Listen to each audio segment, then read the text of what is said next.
Welcome to King of Kings YouTube channel. Today we're going to be talking about and answering some questions that we received from our clients throughout the week. Here with us today is our tax manager, CEO, and founder of the firm, Juan Quintanilla with us. Juan, how are you today? Doing well. How about yourself? I'm doing well. I am so excited to be sharing the platform with you. It is such an honor to have you and be together because we usually record separately. I know, right? It's one in a million. We're in the same office and we usually record separate. We work together every day, but when it comes to recording, it's always separate. So it's such an honor to do this together. Juan, we're going to be answering questions that our clients send to us throughout the week. Are you excited about this?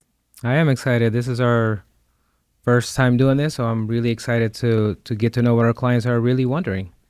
That's awesome. Okay, just to give you some background, Juan has more than 16 years of experience working with clients in complex tax returns, tax planning, and asset protection.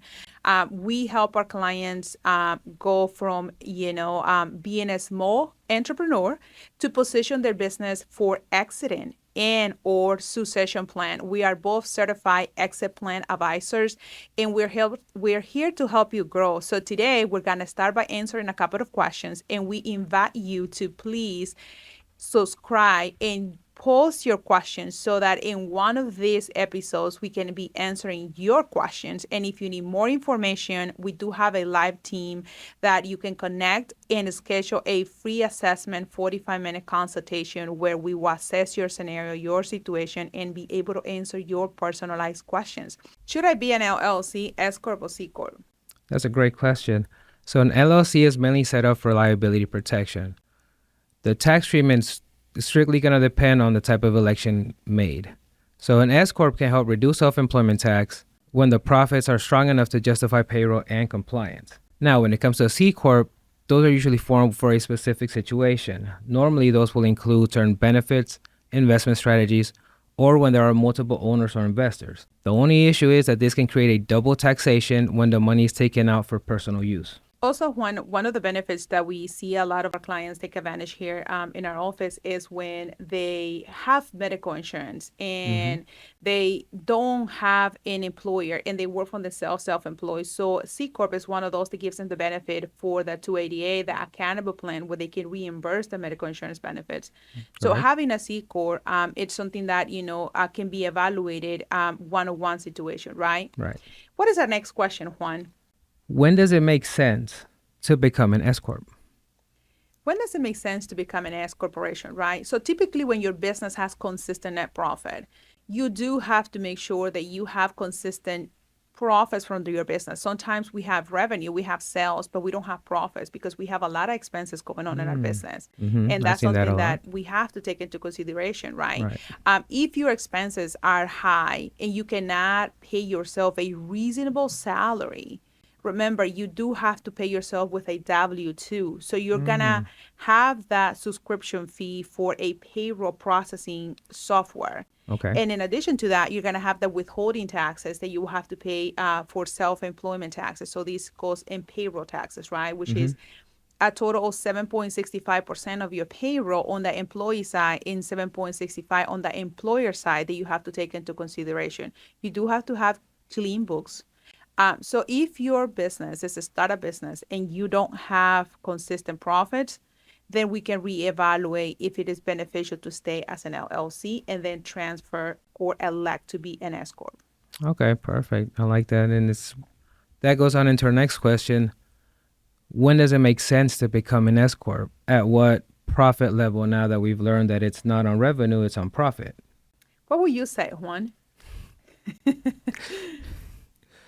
Well, since we established that revenue isn't the real trigger for when to become an S Corp, but profits are, if the profits are low after expenses, an S Corp would not be the way to go, as you mentioned. We have to outweigh all the payroll expenses, bookkeeping fees, and that additional tax filing cost that will be associated with this new formerly S Corp. The other thing to take into consideration when it comes to profits, Juan, is that, depending on your age and benefits and your tax bracket, right? Mm-hmm. So take into consideration that once you become an S corporation, you can have a sponsor retirement plan through the business. Right. So you can have a 401k, SEP IRA, or simple IRA, you can have benefits. And so this will reduce or will help you and benefit you towards the future, right? You will be investing in a retirement plan that you yourself will be sponsoring through your business. These are the benefits of having an S corporation in place. Correct. So normally when people do a traditional IRA contribution on their personal taxes, it doesn't give them the same benefit as when you do it through your business as an S corp. Yeah, so there's a lot of benefits. Our next question is, do I need to file quarterly estimated taxes? That's a great question. I know a lot of our clients are concerned about their estimated payments. And it's a simple answer. If you are self-employed or you're withholding is not enough, you need to make quarterly estimated payments to avoid penalties more than anything. A simple rule is if you expect to owe more than $1,000 at the time of filing and your withholding will not cover that additional tax, you need to be making estimated payments. Here at King of Kings, we believe that you should have a tax plan in place, right? Right. So when you have a tax plan in place, this helps you evaluate your taxable income. Therefore, you're going to have an amount of what's your tax liability. And how can you invest this in channels that will help you offset this tax liability, right? Correct. So this, you should be having quarterly meetings with your CPA, with your tax advisor to evaluate what will be your taxable income. But yes, you should be making quarterly estimated tax payments, and you should and must have a tax plan to succeed in business and in life. Juan, one of the questions that we're often asked, and I love this question, by the way, because this goes for our real estate investors, this goes for our business owners out there. If I have multiple LLCs, do I have to file multiple tax returns? An amazing question that we get often more times than you can imagine. And the answer is not that simple. It's not always. So single member LLCs are normally disregarded. And what does that mean? Disregarded means that all the income expenses flow to the personal tax return on what is called a Schedule C. Unless the LLC has been elected to be a C Corp or an S Corp or a multi-member partnership, that's when a separate tax return would be filed. And Juan, one of the things that, I noticed that you structure and work alongside the client's estate planning attorney is when they're doing their asset protection strategy. And I do oftentimes see how you create, and for over 16 years, you have helped many business owners create multiple LLCs, have their holding company for purposes of holding their assets or real estate, crypto, other portfolio of investments. And how many, you were just meeting with someone yesterday, and this client has about 36 LLCs, and they're only filing one tax return. How do you make this happen, man? Magic. No, I'm just kidding. No, we have a team in the office that helps us keep track and be able to monitor each LLC, each statement, each financial account to make sure everything is documented properly and we're always in compliance. This is fascinating how the LLCs communicate to each other, how they have their management company, but you limited the number of returns. And yes, you have the limited liability protection on each one of them. So this requires people clean books, and it requires organization and clear blueprints so that you don't commingle things within LLCs. Another question that we get a lot, or a curiosity that I have, what is one of the biggest tax savings that you have seen in this past 2025? Well, we have many, I can say that, and I am so excited. I am so happy for our clients, full of joy of what we accomplished in 2025. And one of the success stories that we have, Juan, was one of our clients came to us. This was a referral. This company came to us, and it was so amazed. They were, so surprised how much money they were making and how much money they were not keeping. So, Wow, okay. mind you, this is a law firm owner with over 32 employees, Wow. only 2 associates. And this shareholder was running his business extremely extremely tight in budget and everything else, and the profits were just so fascinating to see. This law firm had over 46% take home. So when you Wow, see these numbers 46%. and profits, and you're talking about that this is a $23 million revenue company, you're seeing the numbers and it's just like, geez, this is fascinating. So one of the things that I told this owner when I saw the P&L and I saw some of the KPIs that he was tracking, I said, I can say and I can congratulate you that Mhm. you're running a very profitable business, but at the same time, I can also state that you have no life and you're burned out Wow, okay. because you need help, you need team, you need role duplication, and I don't see that here. Your org chart is very flat. Mm. So we structure a plan. Mm-hmm. We structure a family management company. Okay. Wife is now an administrative officer in the law firm. The children, one is right now in college. The Mm-hmm. youngest is in high school, Juan, and they both participated through the last quarter of the year, organizing files and doing other things that were put in payroll. Okay, cool. We did an accountable plan. Mm-hmm. We did Augusta Rule or Administrative Office and the numerous of other strategies. So the family was able to reinvest in a family portfolio close to $1.3 million. Wow. In addition to that, the owner purchased the building where the law firm was in for $3.9 million. And guess 3.9 what? That mil. gave us in cost segregation study, Juan. How much did that give us? You can round that up to close to 33% in tax savings. So this law firm owner will be able to keep in their pocket 3.4, 3.4 people tax free, zero taxes. That is amazing. And that's just one of the stories that we have to share from our clients and our real world experience that we have with everyday clients, right? This is one of the many stories that we have. And for you out there, that you are the entrepreneur, the business owner, the husband, the wife, and your spouse is not involved in the business and they have either, running a separate company, separate jobs, or working for someone else, and your family is not part of the benefits that your business can offer, and you're sending all of these shareable contributions to the IRS, and yet your family does not have a portfolio of investments, the house that you live in is not paid off, you have all of amount numerous of credit cards and debts and things like that, and you're not able to have a financial freedom. This is what tax planning gives you, and this is what working with the right advisors gives you. Like you said, it's being proactive. Tax planning is thinking before the event. I know a lot of people focus on tax preparation is after the fact. Hmm. Can you elaborate a little bit on the difference? So the difference between tax planning and tax preparation is compliance time. Right Yeah. now, we're in reporting season, people. Reporting season. You got to report what you did in 2025. An example of that is that I had a very good meal yesterday, and today I got a report to my scale that I went up 2 pounds. So it is a reporting season. Tax planning is a proactive time. It is throughout the entire year. January is where you make the decisions of what do you expect of December 31st, 2026, and how will the year end. And so therefore you create a plan with clear vision.